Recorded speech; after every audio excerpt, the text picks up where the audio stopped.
Continuamos con nuestro libro de Hebreos, Sustancia y Sombra. Creo que para este momento nos habremos dado cuenta de lo que es la sustancia y por qué es tan esencial que pasemos de la sombra a la sustancia.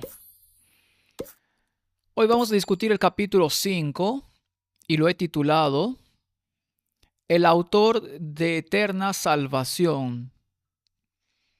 Pablo está construyendo un gran crescendo y la forma en que la escribe tiene tanta profundidad que podríamos contemplarla por siempre.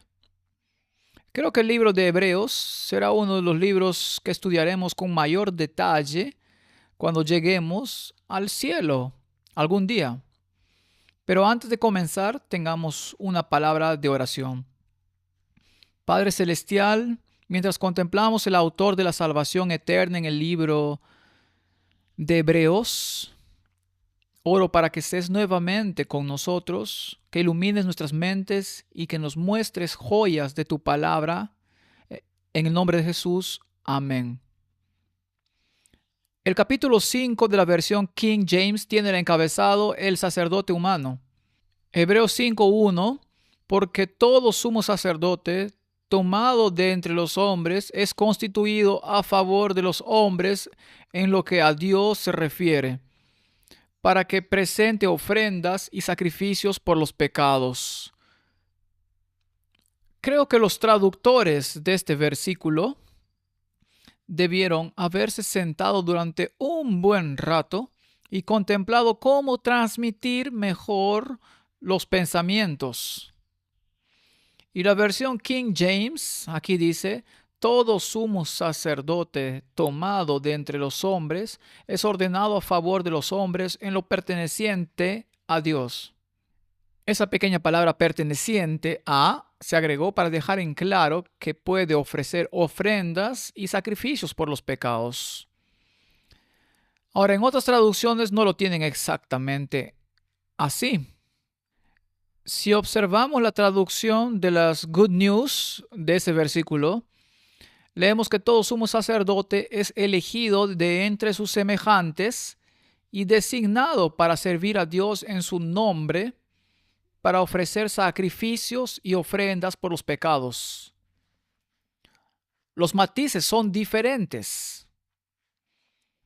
Si observamos la Biblia del mensaje, dice: todo sumo sacerdote es seleccionado para representar a los hombres y mujeres ante Dios y ofrecer sacrificios por sus pecados. Así que aquí intenta ser neutrales en cuanto al género y todos están bailando alrededor de estos versículos.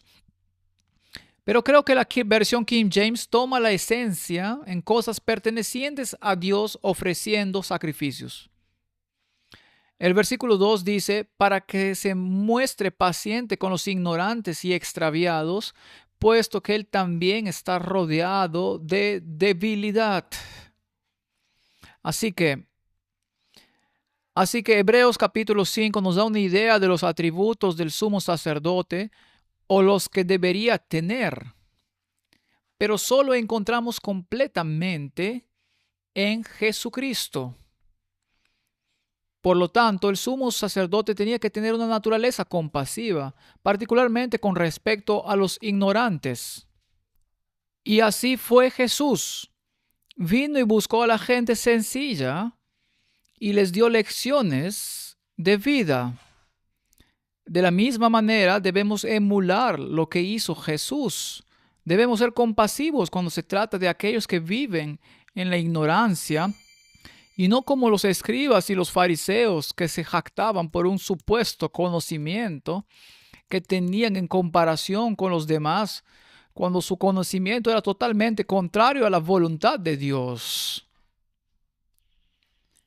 Y por causa de ella debe ofrecer por los pecados, tanto por sí mismo como también por el pueblo. Así que el sacerdote terrenal era un ser humano como tú y yo. Así que tenía que ofrecer por el pueblo, pero también tenía que ofrecer por sí mismo, porque él también era un pecador. Y nadie toma para sí esta honra sino el que es llamado por Dios, como lo fue Aarón. Así que cuando miras este sacerdocio, era un sacerdocio arónico. Fueron elegidos de Aarón y tenían que tener un linaje que los vinculara directamente a este linaje particular de Aarón. No cualquiera podía ser sacerdote. Era un llamado muy específico. Ahora que la sustancia ha cumplido la sombra, existe un sacerdocio de creyentes. Todos se convierten en sacerdotes en el sentido de que traemos dulces ofrendas de incienso, nuestras oraciones a Dios en nombre del pueblo. Por lo tanto, es importante que entendamos la naturaleza de este sacerdocio. El comentario de Wesley sobre Hebreos 5:4 es que el apóstol comienza aquí a tratar el sacerdocio de Cristo. El resumen de lo que observa al respecto es que todo lo que es excelente en el sacerdocio levítico está en Cristo. Y de una manera más eminente, y todo lo que falta en esos sacerdotes está en Él. Nadie toma este honor, el sacerdocio, para sí mismo, sino el que es llamado por Dios, como lo fue Aarón y su posteridad, quienes fueron llamados todos al mismo tiempo. Pero es observable que Aarón no predicó en absoluto. La predicación no es parte del oficio sacerdotal. Así también Cristo se glorificó a sí mismo para ser un sumo sacerdote que no tomó este honor para sí mismo, sino que lo recibió de aquel que dijo: tú eres mi hijo, hoy yo te he engendrado. No de una sola vez, pues su generación era desde la eternidad. Así que está contrastando los dos sacerdocios. Uno era terrenal y esos sacerdotes terrenales tenían defectos, pero Cristo no tenía ninguno. Así que todo lo bueno de ese sacerdocio lo aplicamos a Cristo. Todo lo malo lo aplicamos a la naturaleza humana caída. Ahora, en Hebreos 5:5 tenemos estas pequeñas palabras. Así tampoco Cristo se glorificó a sí mismo haciéndose sumo sacerdote, sino el que le dijo: tú eres mi hijo, yo te he engendrado hoy. Ahora, Cristo no pertenecía al sacerdocio aarónico, no era de la tribu de Leví. Así que esta es una historia bastante interesante y es por eso que introduce a otro personaje aquí llamado Melquisedec. Melquisedec. Hebreos 5:6, como también dice en otro lugar: tú eres sacerdote para siempre, según el orden de Melquisedec. Ahora, si vamos al Salmo 110, versículo 4, juró Jehová y no se arrepentirá: tú eres sacerdote para siempre, según el orden de Melquisedec. Ahora, este sacerdote Melquisedec es muy interesante. Y de hecho, si las escrituras no tuvieran a Melquisedec en ellas, sería muy difícil encontrar una justificación para el sacerdocio de una tribu diferente como la tribu de Judá en el caso de Jesús. Pero las escrituras son tan completas y esta historia se presenta con un propósito particular. Así que la discutiremos mientras estudiamos el libro de Hebreos. En Salmo 110:4, juró Jehová y no se arrepentirá: tú eres sacerdote para siempre, según el orden de Melquisedec. Entonces, ¿en qué se diferenciaba el sacerdocio de Melquisedec del sacerdocio arónico? Bueno, veremos a medida que continuamos. Ahora, nuevamente tenemos un quiasmo en el capítulo 5, porque veremos el quiasmo en todos ellos. Y veamos este. Tiene una estructura AB y luego BA invertida con un asterisco. Hebreos 5:6. Como también dice en otro lugar: tú eres sacerdote para siempre, según el orden de Melquisedec. Entonces la contraparte a con un asterisco Hebreos 5:10, y fue declarado por Dios sumo sacerdote según el orden de Melquisedec. La porción B, Hebreos 5:7, y Cristo en los días de su carne, ofreciendo ruegos y súplicas con gran clamor y lágrimas al que le podía librar de la muerte, fue oído a causa de su temor reverente. Así que la contraparte Hebreos 5:9, y habiendo sido perfeccionado, vino a ser autor de eterna salvación para todos los que le obedecen. Así que tenemos salvación en la B con asterisco y nosotros tenemos la salvación en la B y el centro es C, Hebreos 5:8, y aunque era hijo, por lo que padeció, aprendió la obediencia. Nuevamente tenemos una estructura similar a la que teníamos en los primeros capítulos del libro de Hebreos, donde dice que se perfeccionó por el sufrimiento, y lo discutimos con cierto detalle en esos capítulos.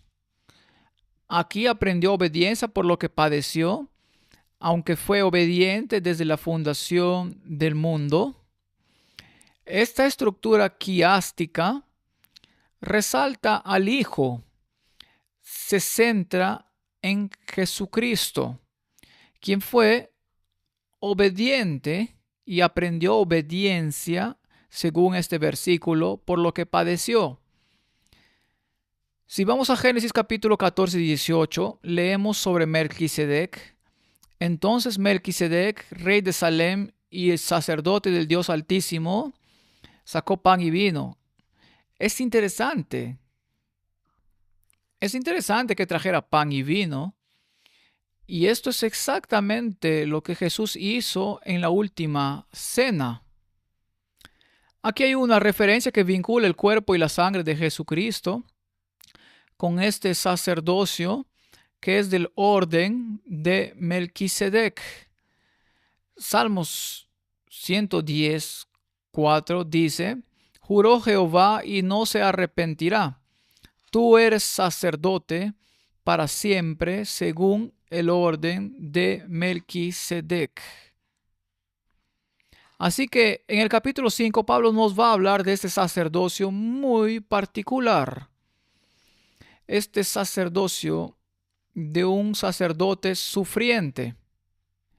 En el versículo 7 dice: y Cristo en los días de su carne, ofreciendo ruegos y súplicas con gran clamor y lágrimas al que le podía librar de la muerte, fue oído a causa de su temor reverente. Es una referencia a este sumo sacerdote que con gran clamor y lágrimas trajo súplicas ante Dios, un sacerdote sufriente. Así que este es un eco del Getsemaní. La angustia y las lágrimas de Getsemaní cubrieron la profundidad de las lágrimas colectivas de toda la humanidad de todos los siglos. Quiero decir, simplemente dejen que eso penetre por un momento. Las lágrimas colectivas de toda la humanidad de todas las épocas descansaron sobre él, por lo que no pueden compararse con mentes finitas. No fueron solo lágrimas de compasión o incluso empatía, ya que él no solo sufrió como ustedes, sino que también sufrió como ustedes. Cuando Jesucristo padeció por nosotros con lágrimas y llanto, toda la humanidad estaba en él. Y toda la humanidad fue llevada a la cruz y murió por él y en él. Este es un pensamiento asombroso. Este es este sufrimiento corporativo por toda la raza humana. Mateo 26:37 dice: y tomando a Pedro y a los dos hijos de Zebedeo, comenzó a entristecerse y a angustiarse en gran manera. Allí, en el huerto del Getsemaní, donde con gran clamor y lágrimas a aquel que le podía librar de la muerte y fue escuchado y que temía, la Biblia dice que estaba muy angustiado. ¿Qué significa eso? Vayamos a las concordancias y ver lo que significa. La palabra hebrea significa de un derivado de adeo, estar lleno de aversión, estar lleno de angustia mental, estar lleno de pesadez, estar muy pesado. Thayer nos dice estar preocupado, gran angustia o aflicción, deprimido. Una palabra relacionada de un derivado de adeo, estar saciado o saturado a la aversión. Saturado a la aversión. Debemos entender que aquí estaba el Hijo de Dios sin pecado y la carga del pecado de una humanidad de todas las épocas fue colocada sobre él y él la llevó toda. Era una carga increíblemente pesada y él, que odiaba el pecado, se hizo pecado por nosotros. No es de extrañar que la Biblia diga que era muy pesada, y también era algo que lo saturaba de aversión. Era totalmente contrario a su naturaleza y sin embargo lo hizo. ¿Alguna vez hemos pensado en eso? Mateo 26:38 da más detalles y luego dice: entonces Jesús les dijo, mi alma está muy triste hasta la muerte. Quedaos aquí y velad conmigo. No pudieron. Estaban tan cargados de sueño. Ahora, ¿cuál es este significado del griego que se traduce aquí? Muy triste.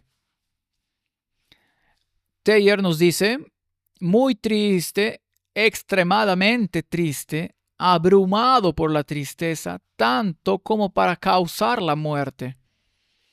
De hecho, le aplastó la sangre vital hasta tal punto que el peso era tan pesado que la sangre le traspasaba la piel y él habría muerto. Habría muerto allí en el jardín de Getsemaní si los ángeles no hubieran venido y lo hubieran sostenido. Mateo 26:39 dice, yendo un poco adelante, se postró sobre su rostro, orando y diciendo, Padre mío, si es posible, pase de mí esta copa, pero no sea como yo quiera, sino como tú. Su naturaleza humana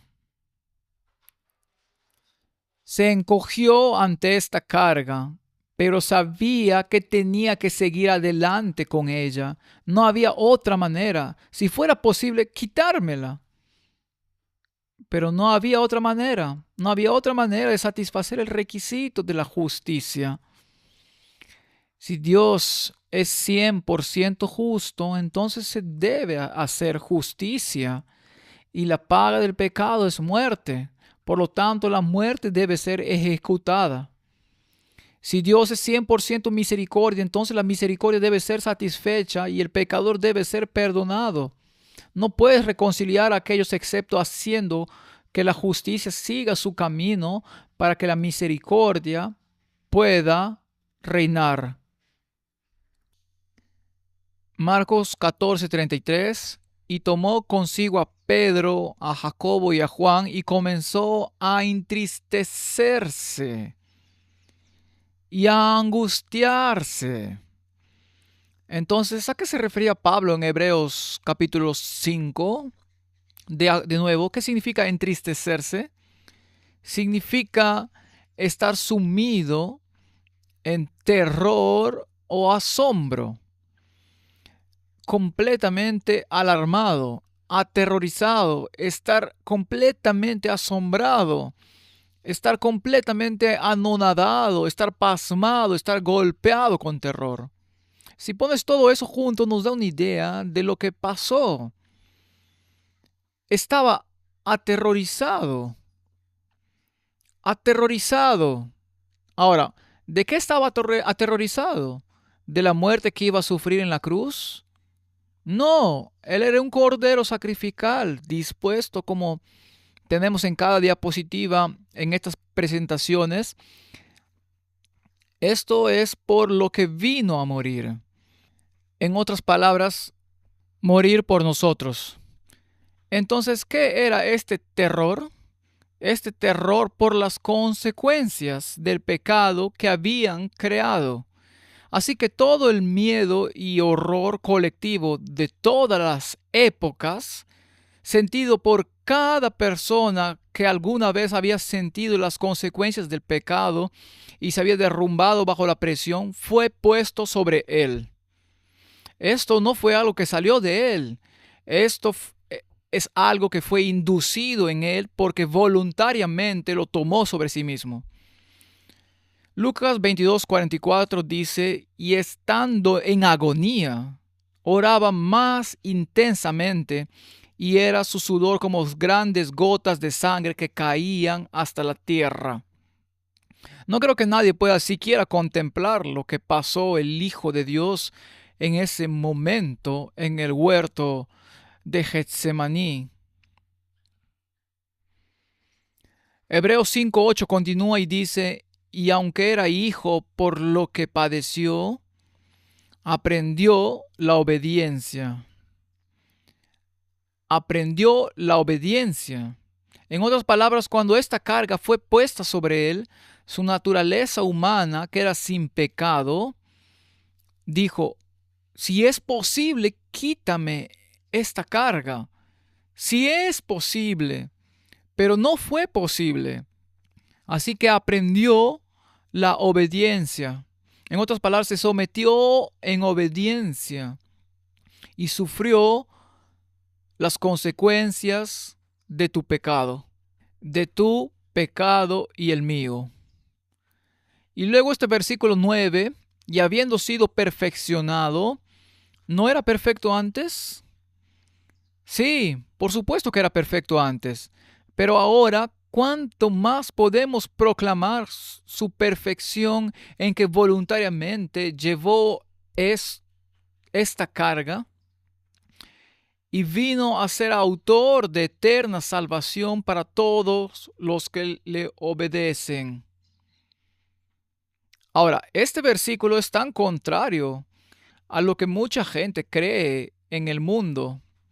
Creen que el hecho de que la carga del pecado fue puesta sobre Jesucristo nos libera de la carga de la obediencia a Dios. No existe tal cosa como la salvación en el pecado. Si el pecado causó la expulsión de Satanás de los reinos del cielo, entonces seguramente el pecado debe ser conquistado también en la humanidad. Y puesto que solo Cristo puede conquistar el pecado y lo conquistó, por lo tanto es solo a través de su mérito que podemos tener acceso al cielo. Así que cuando dice aquí que se convirtió en el autor de la salvación eterna para todos los que le obedecen, esto no está en nuestra propia fuerza, como vimos en el capítulo 4. Ahora podemos ponerlo en el contexto de reposar en las obras completadas en Cristo. Así que, sin embargo, aquí está el aspecto condicional que tantos desean evitar. Esta condición existió desde el principio y debido a su negligencia la raza humana y el mundo se han hundido en la miseria y la aflicción. Adán y Eva tuvieron la oportunidad de obedecer, pero eligieron desobedecer y fueron expulsados del jardín del Edén.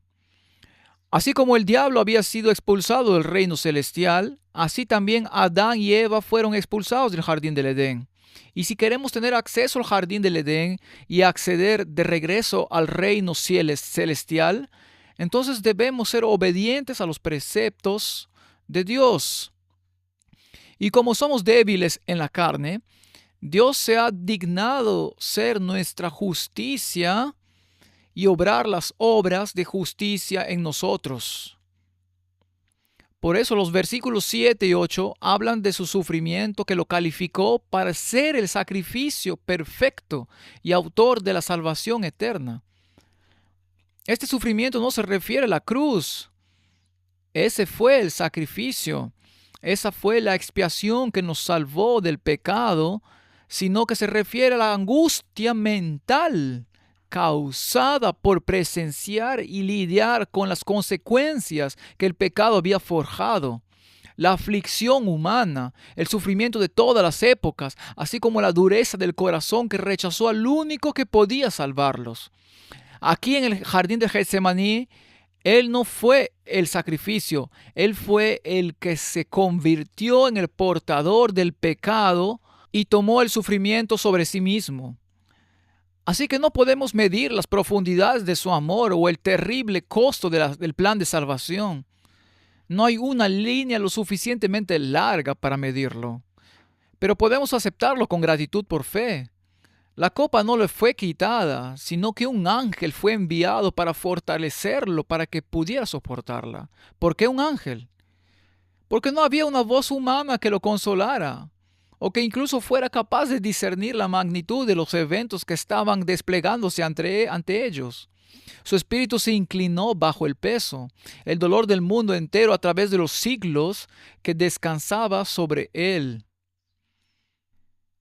Pensé que escribiría estas palabras porque se necesita contemplación para ver lo que pasó el Hijo de Dios, y las palabras a menudo se nos escapan cuando tratamos de explicarlo.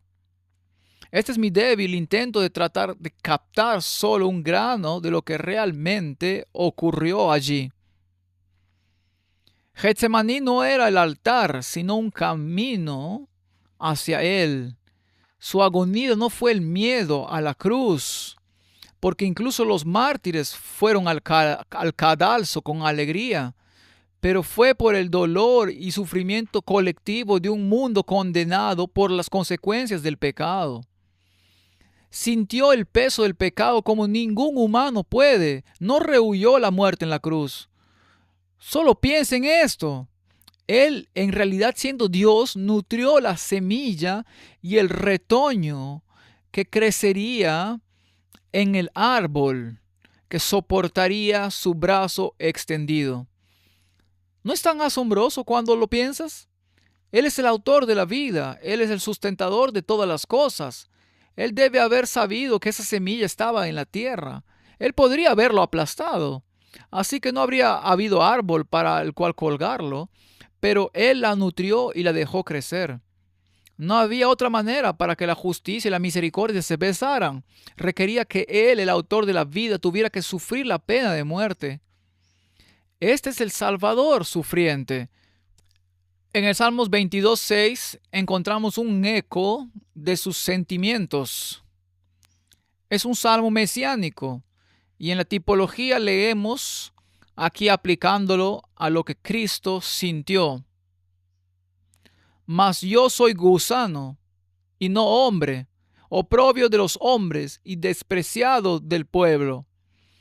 Todos los que me ven me escarnecen, estiran la boca, menean la cabeza, diciendo: se encomendó a Jehová, líbrele él, sálvele, puesto que en él se complacía. ¿No hicieron eso en la cruz? Él salvó a otros, él mismo no puede salvar. Baje la cruz y le creeremos.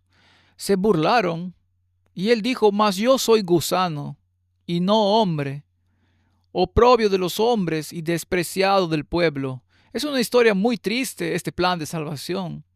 Martín Lutero retoma este pensamiento, y estos pensamientos fueron registrados en el libro Charlas de Sobremesa. Él dice: la mayor maravilla jamás vista en la tierra es que el Hijo de Dios murió la vergonzosa muerte de cruz. Es asombroso que el Padre le dijera a su único Hijo, que por naturaleza es Dios: ve y deja que te cuelguen en el madero.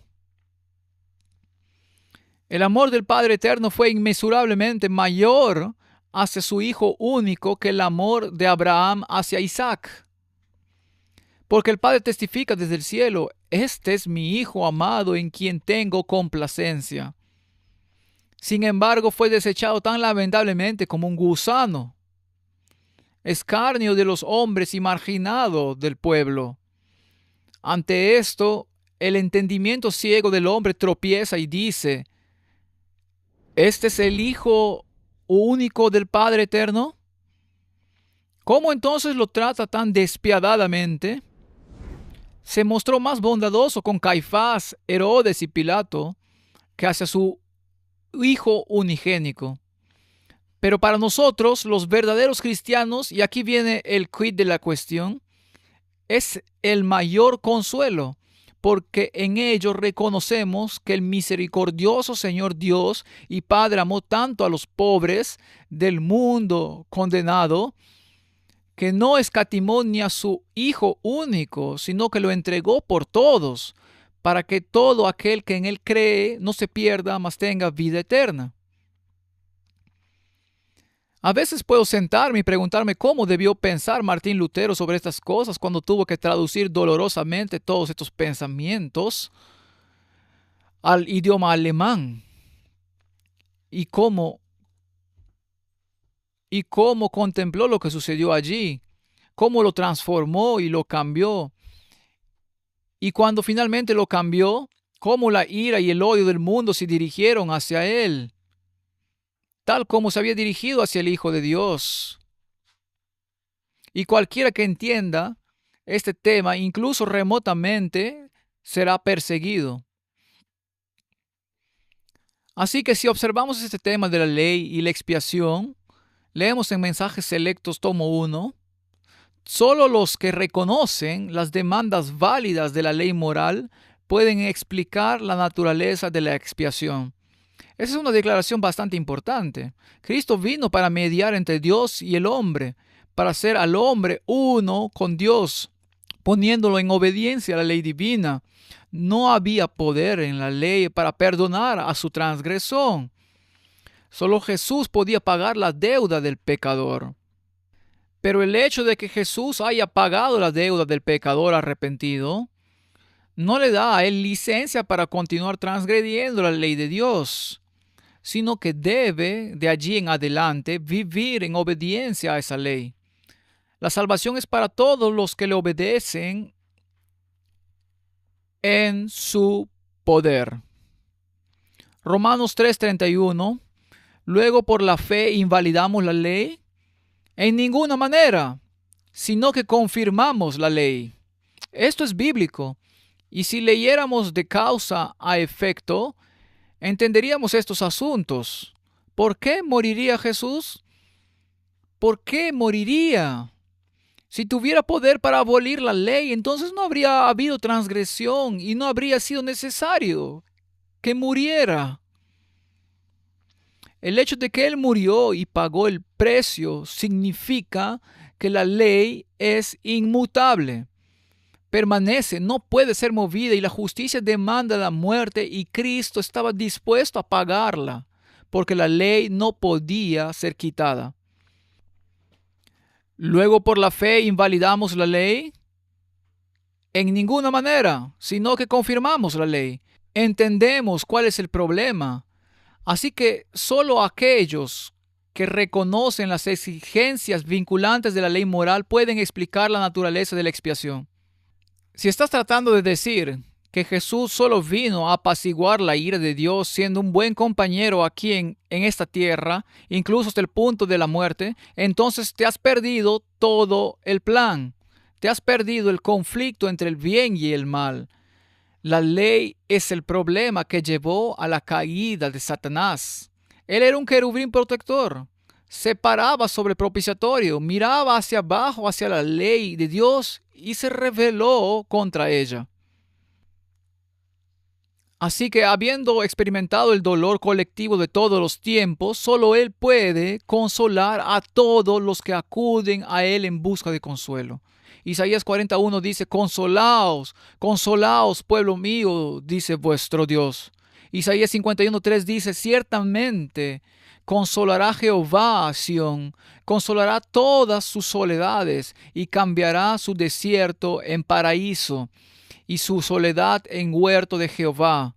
Se hallará en ella alegría y gozo, alabanza y voces de canto. Isaías 61:2, a proclamar el año de la buena voluntad de Jehová y el día de venganza de Dios nuestro, a consolar a todos los enlutados. Hay una retribución que viene, hay un día de venganza que viene, pero también hay un día de consuelo que viene. En otras palabras, para algunos será un consuelo y para otros será una venganza. ¿De quién es esta elección? Esta es nuestra elección. ¿Queremos aceptar el plan de salvación? ¿Queremos volver a la armonía con los preceptos de Dios? ¿O queremos sufrir la venganza de Dios finalmente? El propósito de Dios era consolar a su pueblo, no destruirlo. Así que la elección está en nosotros. Isaías 63:13 dice: como aquel a quien consuela su madre, así os consolaré yo a vosotros, y en Jerusalén tomaréis consuelo. Segundo de Corintios 1:3 dice: bendito sea el Dios y Padre de nuestro Señor Jesucristo, Padre de misericordias y Dios de toda consolación. Esta es nuestra elección. Podemos estar con este Dios que desea consolarnos y llevó nuestros pecados por nosotros, o podemos continuar en nuestra rebelión. Segundo de Corintios 1:4 dice: el cual nos consuela en todas nuestras tribulaciones, para que podamos también nosotros consolar a los que están en cualquier tribulación, por medio de la consolación con que nosotros somos consolados por Dios. No hay lugar para la arrogancia cristiana en ninguno de estos versículos. Entonces, ¿qué hizo Cristo en su hora de necesidad? Tenemos que preguntarnos. Allí en el huerto de Getsemaní, ¿qué hizo? Los discípulos no estaban allí para consolarlo, así que oró. Debemos preguntarnos cómo oró. La Biblia nos dice que oró con reverencia, porque dice que se arrodilló, oró con más fervor. Fue una oración íntima. Dijo: oh Padre mío. Fue una oración sumisa, que no se haga mi voluntad. Se humilló. Debemos preguntarnos: ¿quién está preparado a orar de esta manera? El fariseo no lo estaba. Era jactancioso y se sacaba el pecho. Pero el publicano estaba arrepentido y oró con fervor. Fue una oración íntima. Mira a Dios y dice: no soy digno, pero perdona mis pecados. Dijo: quiero hacer lo correcto, pero no lo que he hecho ni lo que haré, sino lo que quieres que haga. Se humilló. La Biblia dice que regresó a su casa justificado. Filipenses 2:8 dice: y estando en la condición de hombre, se humilló a sí mismo, haciéndose obediente hasta la muerte y muerte de cruz. Así que debemos emular este ejemplo y por fe entrar en este reposo. ¿Fue esta oración escuchada? Es la pregunta. La respuesta es sí, porque se convirtió en un sumo sacerdote según el orden de Melquisedec para siempre.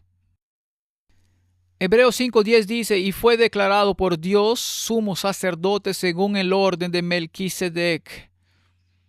Luego el versículo 11 dice: de quien tenemos mucho que decir y difícil de explicar, por cuanto os habéis hecho tardos para oír. Ahora, aquí hay un pequeño problema. ¿De quién? ¿A quién se aplica esto? Bueno, si lo lees aquí, como está en la versión King James, parece aplicarse a Melquisedec, llamado por Dios sumo sacerdote según el orden de Melquisedec, de quien tenemos mucho que decir. En otras palabras, de Melquisedec tenemos muchas cosas que decir, como se lee aquí, pero podría ser realmente diferente, porque el de quien aquí se puede aplicar a Melquisedec, pero el griego también se podría traducir acerca del cual. Exactamente lo mismo. Sería correcto traducirlo acerca de cuál, en cuyo caso se aplicaría al sacerdocio sumo sacerdotal de Cristo. Así que podría leer llamado por Dios, sumo sacerdote, según el orden de Melquisedec, del cual este oficio sumo sacerdotal tenemos muchas cosas que decir y difícil de explicar, por cuanto os habéis hecho tardos para oír. Ahora mi pregunta: ¿cuál es el propósito del libro de Hebreos hasta ahora? ¿No es tratar con la sombra y la sustancia? ¿Y dónde estaba la sustancia? ¿Dónde estaba el énfasis? Siempre estuvo en la sustancia, siempre estuvo en Jesucristo, como el cumplimiento de las sombras. Así que tengo la sensación de que en este caso particular hubiera sido mejor traducirlo no de quién, sino con respecto al cual, en cuyo caso se aplicaría al sumo sacerdote. Eso no niega que la discusión sobre Melquisedec sería interesante, pero Melquisedec mismo también es solo un tipo de una realidad mayor. Melquisedec fue un sumo sacerdote por un tiempo, pero Jesucristo para siempre. Así que creo que se aplica a Jesucristo. Veamos lo que hicieron otras traducciones con esto y de alguna manera evitan el problema. Aquí está la fuente, referencias de la Biblia. Ofrecen varias Biblias. Aquí está la NBI y dice, tenemos mucho que decir sobre esto. Así que no se aplica a ninguna de las dos. Pero es difícil de explicar porque ya no intentas entenderlo. Es un poco vago. La NBI lo traduce así. Tenemos mucho que decir y es difícil de explicar, ya que se han vuelto sordos. La King James, por supuesto, de quien tenemos mucho que decir y es difícil de explicar, ya que se han vuelto sordos. Si vamos a la NASB, con respecto a él, tenemos mucho que decir y es difícil de explicar, ya que se han vuelto malos oyentes. Así que esto también podría aplicarse a Melquisedec. La NLT lo traduce. Hay mucho más que nos gustaría decir sobre esto, pero es difícil de explicar especialmente porque estás espiritualmente aburrido y no pareces escuchar bien. De nuevo, es bastante poco comprometido. Hebreos 5:11 en la CSB dice, tenemos mucho que decir sobre esto y es difícil de explicar ya que te has vuelto demasiado perezoso para entender. Hay bastante variedad en torno a este versículo en particular. Si preguntamos a estas fuentes qué significa Hebreos 5:11, leemos lo siguiente. Estos versículos son una nota al margen interesante en el flujo del texto. Hasta ahora el escritor de Hebreos ha demostrado que el Mesías prometido debe ser humano y ha demostrado que Jesús cumple con los requisitos tanto de rey como de sumo sacerdote. De repente el hilo de pensamiento se detiene y el escritor expresa cierta frustración con la audiencia original. El tema en cuestión requiere una reflexión cuidadosa. Y los capítulos 7 al 10 estarán casi completamente dedicados a esta idea única. Pero el escritor no tiene confianza en que estos detalles vayan a ser significativos para los cristianos judíos a los que escribe. En este versículo, el escritor se refiere a sus lectores como tardos para oír. La palabra traducida tardos proviene del griego notroi, que conlleva una sensación de ser perezoso o lento. La crítica está aquí. No es que estos cristianos sean poco inteligentes o incapaces de entender, sino que son descuidados con su fe. Esto hace eco de la advertencia dada en Hebreos 2:1 al 4, donde el escritor ordenó a su audiencia que prestara más atención a estas cosas.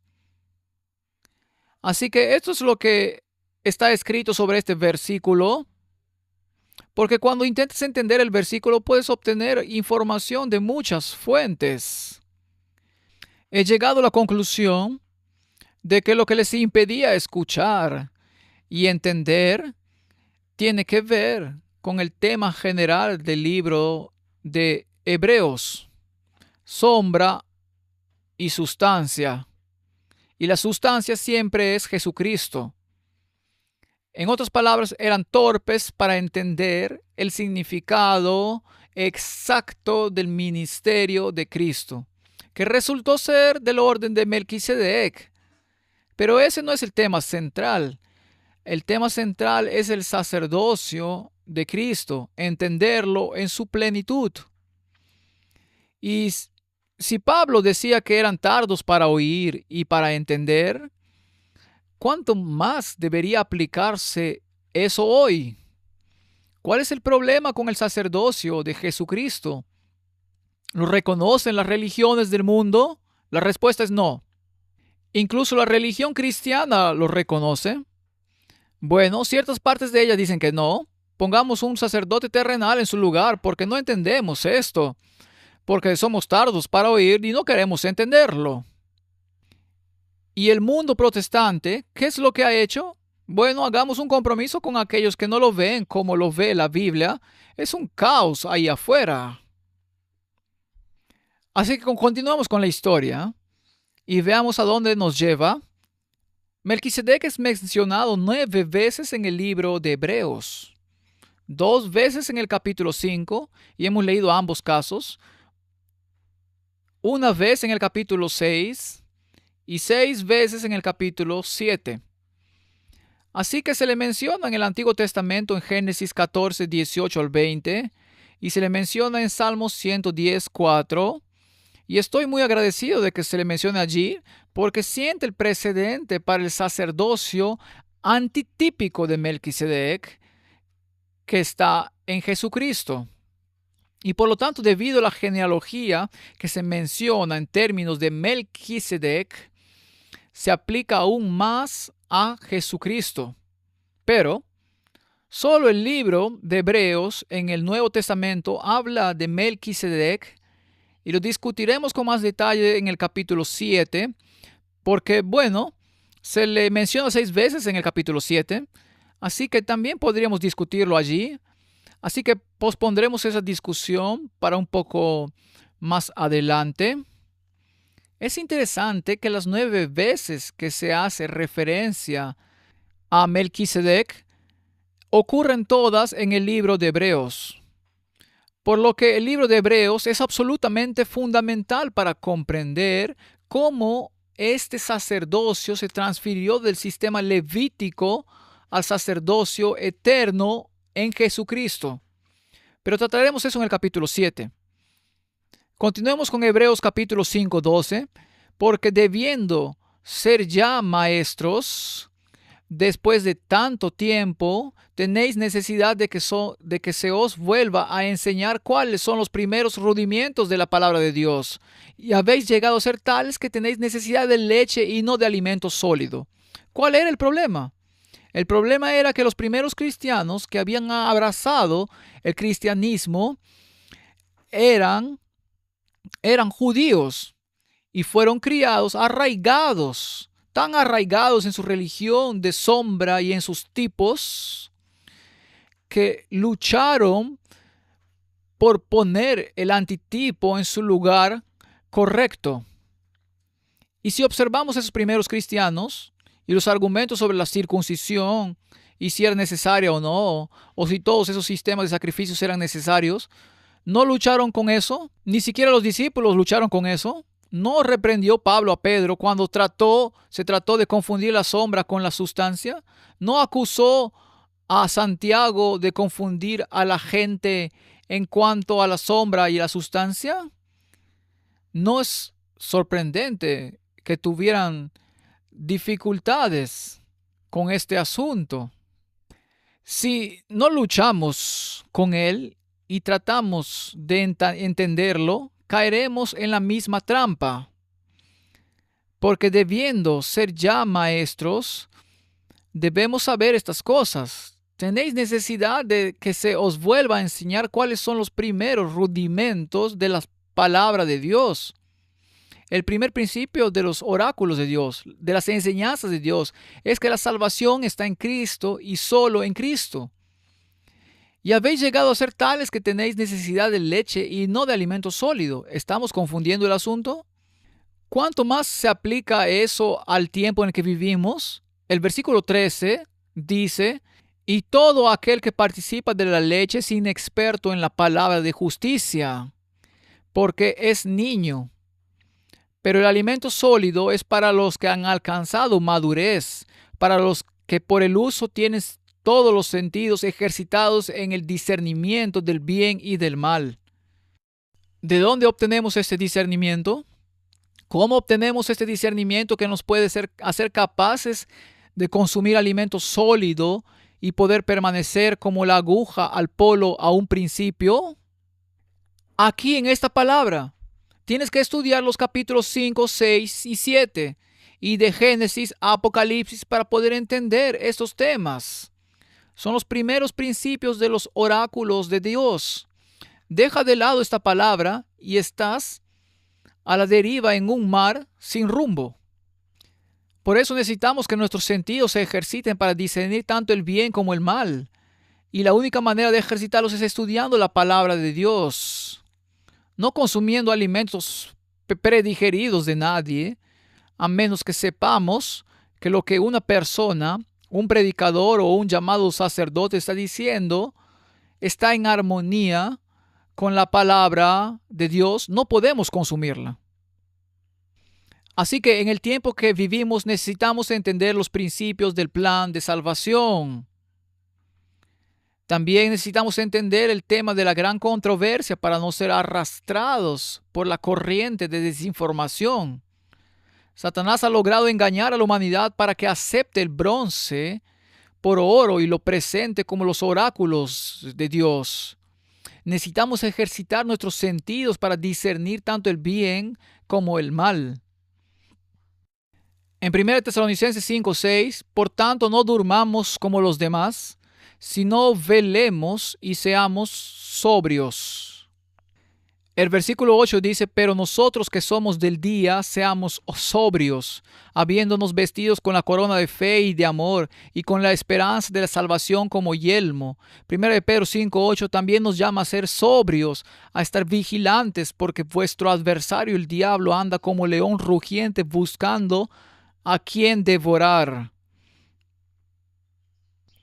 Debemos preguntarnos, cuando vemos las iglesias populares en el mundo que están predicando un evangelio de prosperidad allá afuera en el mundo, o un evangelio de milagros, señales y prodigios, ¿se habla de las profundidades del sacerdocio de Jesucristo o de cómo funciona el plan de salvación? ¿O es un evangelio de forma y celebración? Tenemos que ser sobrios, tenemos que estar vigilantes porque tenemos un adversario que se llama diablo y quiere destruirnos. Que Dios nos dé sabiduría al estudiar el sacerdocio de Cristo para que conozcamos su profundidad y no seamos engañados.